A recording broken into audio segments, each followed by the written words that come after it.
Issue of debentures to vendors for purchase of business, that is where asset is purchased and liabilities are also taking over another business. कोई एक another business को हम लोग purchase कर रहा है। जब कोई एक नया बिजनेस को परचेज कर रहा है तो जो बिजनेस को परचेज कर रहा है उसका सारा एसेट ले लेगा और सारा लाइबिलिटीज ले लेगा। Capital plus liabilities is equal to asset, तो ये सारा एसेट हम ले लेगा और ये सारा लाइबिलिटीज हम ले लेगा। उसका कैपिटल तो हम ले नहीं सकता, उसका कैपिटल क्या है, हम उसको पेमेंट करेगा। ये क्या करेगा, पेमेंट, ठीक है ना।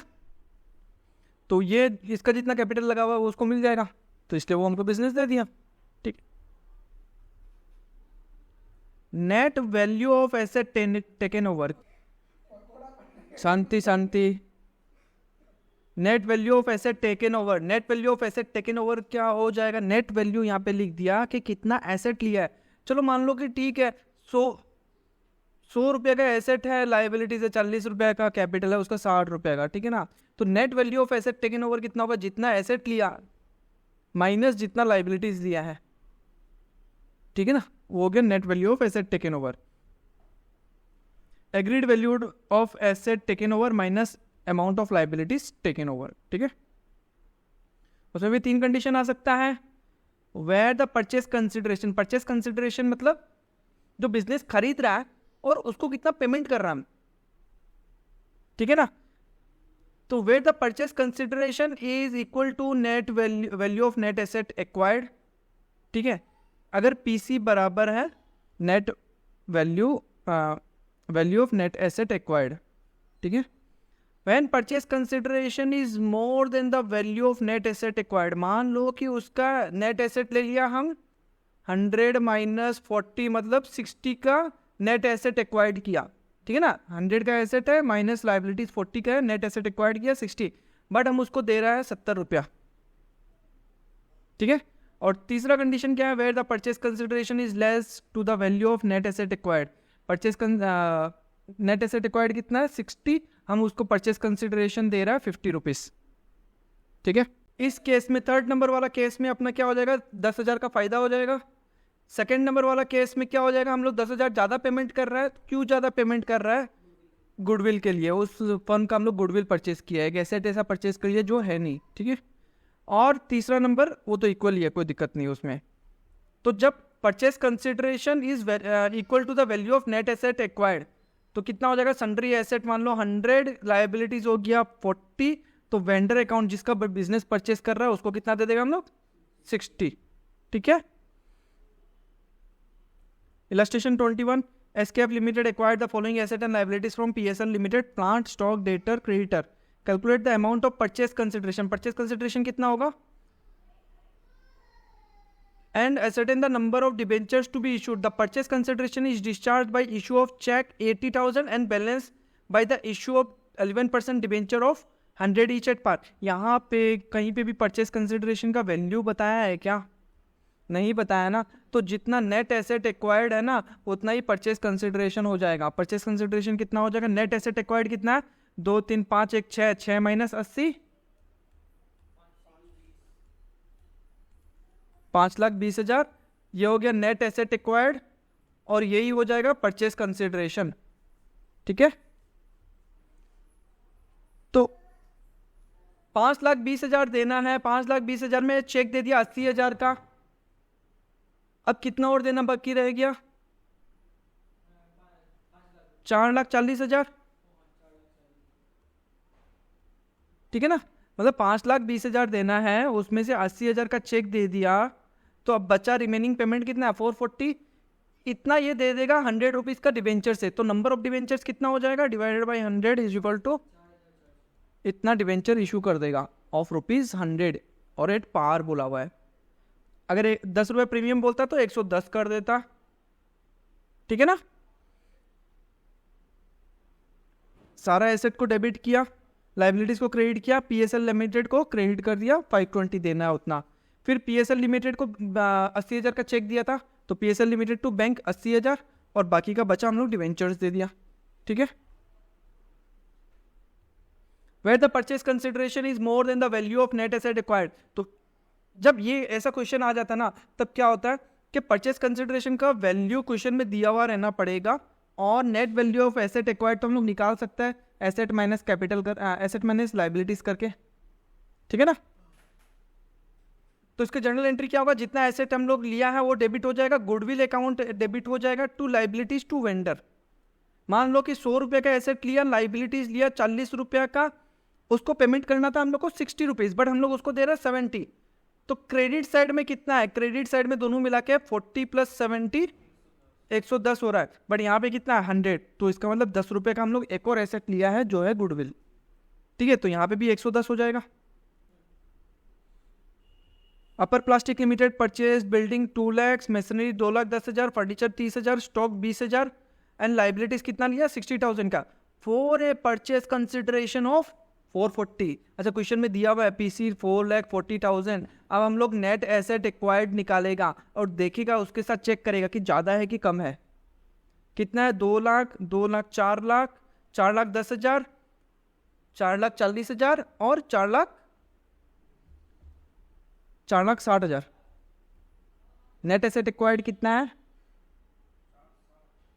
हाँ 2 2 4, 4,10, 4,40, 4,60, ठीक है ना।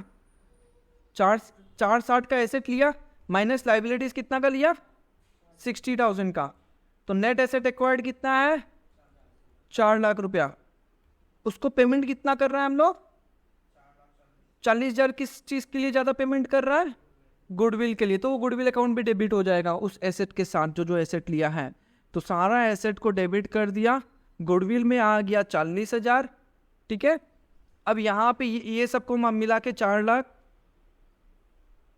5 लाख हो जाएगा, ठीक है ना। और क्रेडिटर्स कितना है 60,000 और परचेज कंसिडरेशन आ जाएगा कितना 4,40,000। इसको 4,40,000 देना, उसको फिर डेबिट कर देगा। और डेबिट करने के बाद क्वेश्चन में आगे ये बोला है कि 100 रुपीज़ का एक डिवेंचर दे रहा है एट ए प्रीमियम ऑफ 10। तो 4,40,000 divided by 110, number of debentures कितना हो जाएगा 4,000। तो यहाँ पे 4,000 इंटू 100 जो है वो डिवेंचर अकाउंट में जाएगा और 4,000 इंटू 10 रुपया जो है वो प्रीमियम में चला जाएगा, ठीक है।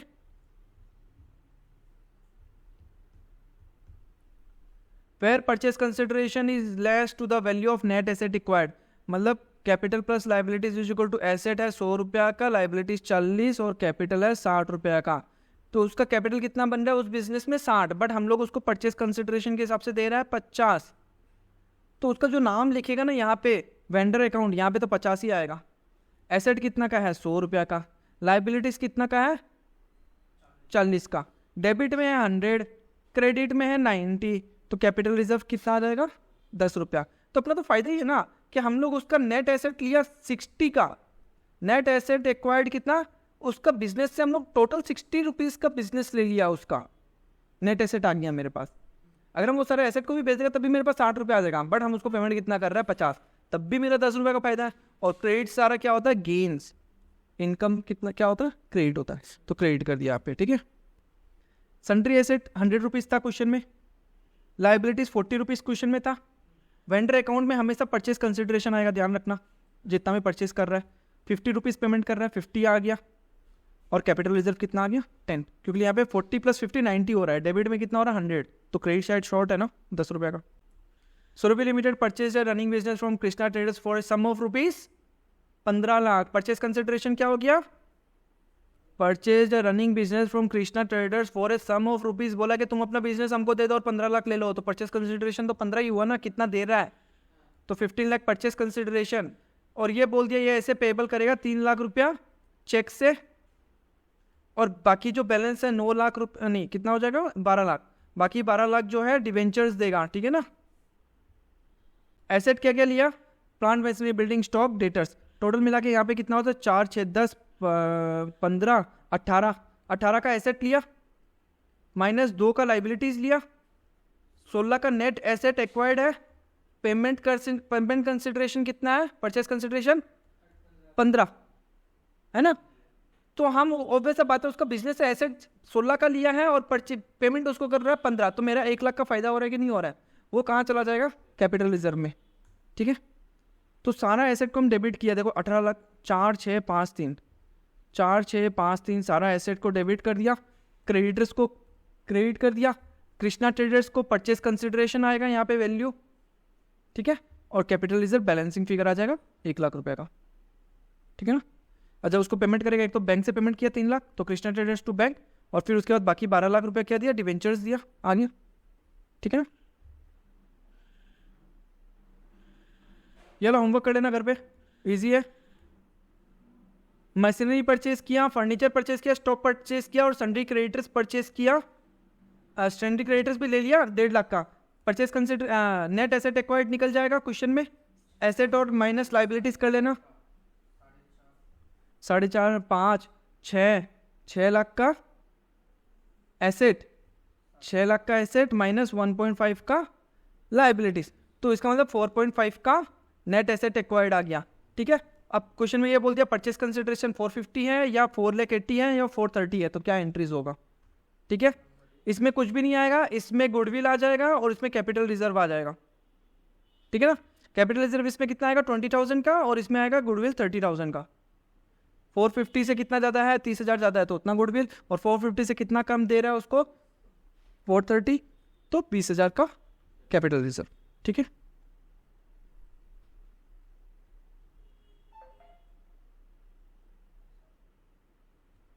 Issue of debentures as collateral security.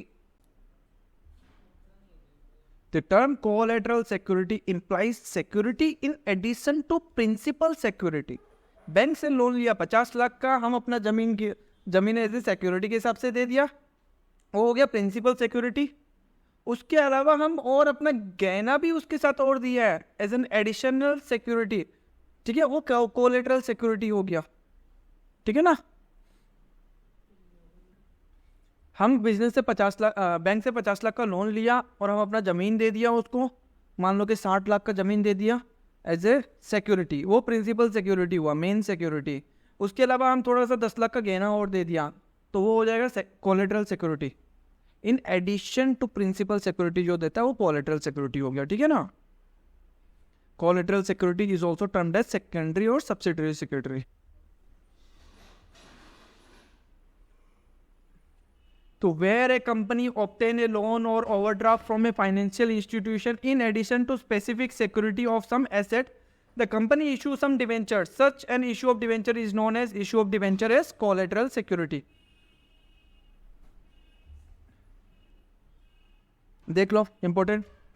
The terms of such an issue is that in case the loan and interest thereon is not paid by the company on the due date or in the event of any breach of agreement, the lender has the right to retain these debentures and to realize them if the principal security proves insufficient. समझा? तू सुना ही नहीं है तो क्या समझेगा? Others, अगर हम लोग बैंक से जो लोन लिया है उसका लोन का प्रिंसिपल अमाउंट या इंटरेस्ट नहीं पे किया है, ठीक है, कौन नहीं पे किया, कंपनी अगर पे नहीं किया ऑन ड्यू डेट, जिस डेट पे पेमेंट करना था उस डेट पे नहीं दिया है, और या फिर कोई भी ऐसा काम हो गया कि वो लोग ब्रीच मतलब क्या हो जाता, तोड़ना, कोई एग्रीमेंट वगैरह को तोड़ना, ठीक है, या कुछ भी एक प्रॉब्लम हो गया कुछ भी एग्रीमेंट के बीच में, तो the lender has the right. Lender कौन हो गया, बैंक, बैंक हो गया लेंडर, बैंक दे रहा है किसको, कंपनी को, तो ये हो गया लेंडर, ठीक है। तो company as a security bank को क्या दिया, डिवेंचर्स दिया था, क्या आप रखो एज ए डिवेंचर्स सिक्योरिटी के हिसाब से।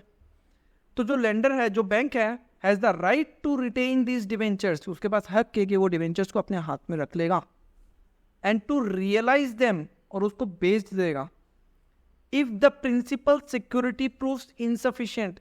जो मेन सिक्योरिटी दिया हुआ था ना, वो अगर कमती पड़ गया ना, तो वो डिवेंचर्स को भी बेच सकता है, सेकेंडरी सिक्योरिटी दिया ना, ठीक है ना।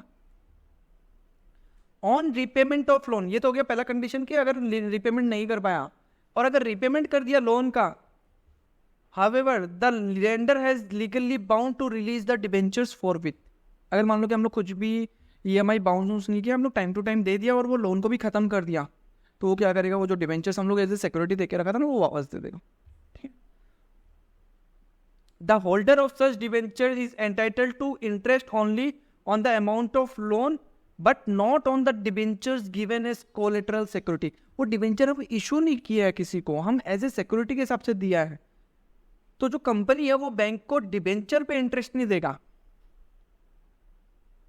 डिबेंचर किसके पास है? बैंक वाला लोग के पास है as a security.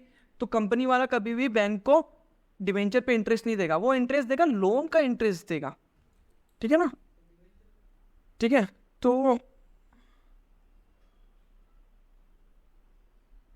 The holder of such debenture is entitled to interest only on the amount of loan. Loan का जो अमाउंट है उस पर इंटरेस्ट खाली वो मिलेगा, नॉट ऑन द डिबेंचर।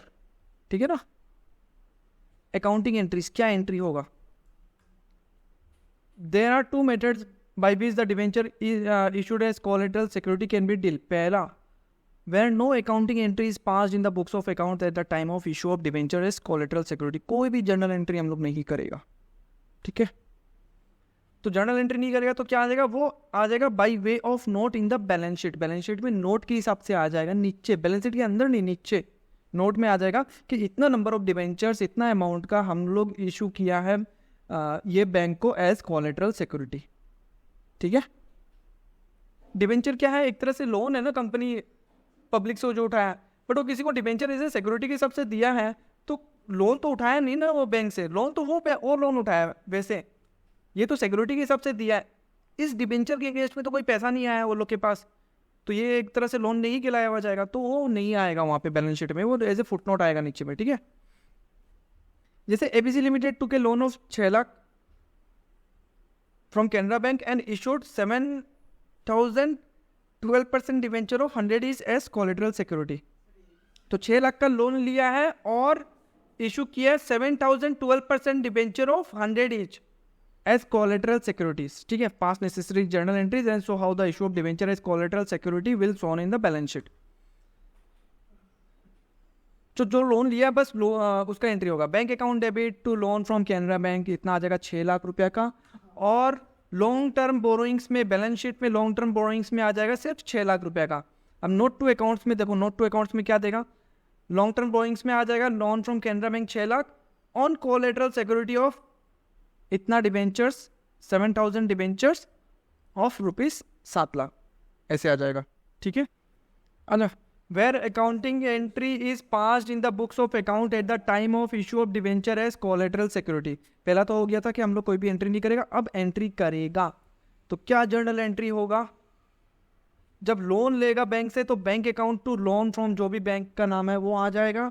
अगर इशू करेगा डिवेंचर्स एज कोलेटरल सिक्योरिटी तो क्या एंट्री हो जाएगा? Debenture suspense account to debenture account. ठीक है, देखो फर्स्ट वाला कंडीशन में हम लोग क्या किया था ना कि एंट्री नहीं किया था ना, ये भी सेम वैसे ही है। डिवेंचर इशू भी कर दिया यहाँ पे, तो ये कहाँ आ गया? लाइबिलिटी साइड में आ गया, और उतना ही सेम अमाउंट का एसेट साइड में भी आ गया, इसलिए डिवेंचर सस्पेंस। समझ, यहाँ जो बैलेंस शीट बनेगा यहाँ पे डिवेंचर आ गया, यहाँ पे डिवेंचर सस्पेंस आ गया, सेम अमाउंट हो गया, बात बराबर, बैलेंस शीट में कोई फर्क पड़ा? अगर लोन रिपेमेंट कर दिया तो loan from bank account debit to bank payment कर दिया, अब डिवेंचर सस्पेंस को वापस क्रेडिट कर दिया क्योंकि बैंक वापस हमको डिवेंचर दे दिया, और डिवेंचर अकाउंट को डेबिट कर दिया। आ जाओ 26 XY limited took loan of 6 lakh on 18/4/2020 from Canara bank repayable on May and allotted 7 lakh 12% debenture as collateral security. The company has decided to record the issue of debenture as collateral security in the books of account. ठीक है, books of account में इस बार record करेगा। तो पहले तो loan लेने का एंट्री करेगा, क्या हो जाएगा? कितना का लोन लिया? 6 लाख। तो bank account debit to loan from Canara Bank आ गया, फिर डिवेंचर सस्पेंस टू डिवेंचर, कितना का डिवेंचर दिया है वो देखो, 7 लाख का डिवेंचर दिया है ना, तो 7 लाख आ जाएगा यहाँ पे। ठीक है ना, लॉन्ग टर्म बोरिंग में आ गया 6 लाख रुपया। फिर नोट्स में आ जाएगा loan from Canara bank 6 lakh रुपया, फिर 12% debenture 7 lakh less debenture suspense 7 lakh nil. हाँ ठीक है, journal entries on repayment of loan, repayment करेगा तो loan from Canara Bank account debit हो जाएगा टू बैंक अकाउंट पेमेंट कर दिया, फिर वो डिवेंचर अकाउंट डेबिट हो जाएगा और डिवेंचर सस्पेंस खत्म हो जाएगा। ठीक है, कुछ गलत किया गया, 7 लाख होगा ना यहाँ पे, यहाँ पे 7 होगा। हाँ accounting treatment for debenture issued as collateral security on non payment of loan by the company, अगर कंपनी लोन का पेमेंट नहीं करेगा. If the borrower company fails to repay the loan along with interest by the due date, the lender can recover the outstanding amount, loan plus interest outstanding, if any, realized from the sale of primary security. If the realized value of primary security is not sufficient to recover the entire amount, or where there is no primary security for the loan, the lender has the right to invoke the benefit of collateral security, that is debentures. If the lender exercises his rights vested in the collateral security, the debenture given as collateral security will become actual liability in place of liability against the loan. वो actually में debentures के जैसे हो जाएगा वो, और उस पर बैंक लोग को इंटरेस्ट मिलेगा. ठीक है ना. मान लो कि हम बैंक से लोन लेके रखा, हम लोन का रिपेमेंट नहीं किया, वो लोग क्या किया, हम लिया लोन 50 लाख का, ठीक है, सिक्योरिटी दिया वो लोग को 60 लाख का, और 7 लाख का डिवेंचर्स दिया एज सेकेंडरी सिक्योरिटी. तो वो लोग जो एसेट है वो एसेट को बेच के आया सिर्फ 43 लाख मान के चलो फॉर एग्जांपल, तो 7 लाख बाकी है. तो बैंक वाला लोग ये बोलेगा चलो ये डिवेंचर्स जो है ना वो डिवेंचर्स हम लोग को दे दो, और एक तरह से मान लो कि हम 7 लाख का लोन दिया हुआ है. अच्छा 50 लाख का लोन दिया हुआ था, कितना रिकवर कर लिया 43, अभी भी 7 लाख का लोन बाकी है, इसका मतलब 7 लाख का लोन दिया हुआ है उसको, तो 7 लाख का डिवेंचर्स ले लिया. ठीक है ना. अब उस पर इंटरेस्ट मिलना स्टार्ट हो जाएगा वो लोग को, बैंक को. ठीक है ना. तो journal entry was not pass for issue of debenture as, where journal entry was not pass for issue of debenture as collateral security. अगर हम लोग 2 कंडीशन किया था ना, एक में जर्नल एंट्री पास नहीं किया था और एक में किया था जिसमें डिवेंचर सस्पेंस किया था. तो अगर जर्नल एंट्री नहीं किया हुआ है तो क्या एंट्री हो जाएगा, बैंक लोन अकाउंट डेबिट. ठीक है, लोन को खत्म कर दिया, आउटस्टैंडिंग लोन अकाउंट डेबिट. ठीक है, टू इतना % डिवेंचर अकाउंट. जो मेरा लाइबिलिटी था प्रिंसिपल अमाउंट और इंटरेस्ट का, दोनों को डेबिट कर दिया. लोन तो डेबिट करके खत्म कर दिया, इंटरेस्ट ये मेरा खर्चा में आ गया. ठीक है, ये दोनों को डेबिट कर दिया और उतना % का डिवेंचर्स उन लोग को दिया हुआ है. Second number condition, where journal entry was passed for issue of debenture as collateral security. जब जर्नल एंट्री पास किया था तो पहला कंडीशन ये करेगा कि जो एंट्री मार के रखा था उसको पहले खत्म करो, उसको कैंसिल करो, फिर उसके बाद ऐसा एंट्री दिखाओ कि हम लोग एक्चुअल में डिवेंचर इशू किया वो लोग को. लोगे समझा. हाँ, जो डिवेंचर सस्पेंस का हम लोग एंट्री मारा था, ठीक है, उसको पहले कैंसिल करो, उल्टा कर दो, वो एंट्री को खत्म हो गया. अब उसके बाद वो एक और एंट्री मारो जिससे वो दिखाएगा कि हम लोग एक्चुअल में डिवेंचर को इशू किया है. तो for cancellation of debenture suspense account, तो debenture account debit to debenture suspense आ गया.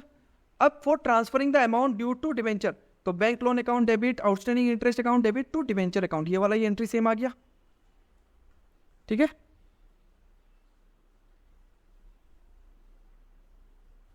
$27 number, Goodluck has taken a loan of 5 lakh from Canara Bank on 25 July. The company had issued 7,000, 12% debenture of 100 each as collateral security for the above loan. The loan was repayable on 31st March. On the due date, the company was unable to pay the loan. Total interest outstanding कितना है 60,000. Bank exercised the right vested in collateral securities. Past necessary journal entries. अगर books में recorded नहीं है और books में recorded है तो कितना देना है, कितना रिपेमेंट करना है, 5 लाख प्लस 5,60,000 का रिपेमेंट करना है अलॉन्ग विथ इंटरेस्ट. ठीक है, 5 लाख रुपया लोन का अमाउंट और 60,000 इंटरेस्ट का अमाउंट. ठीक है ना. तो loan account debit 5 lakh, interest account debit 60,000, इतना देना है टू 12% डिवेंचर, पहला नंबर कंडीशन में.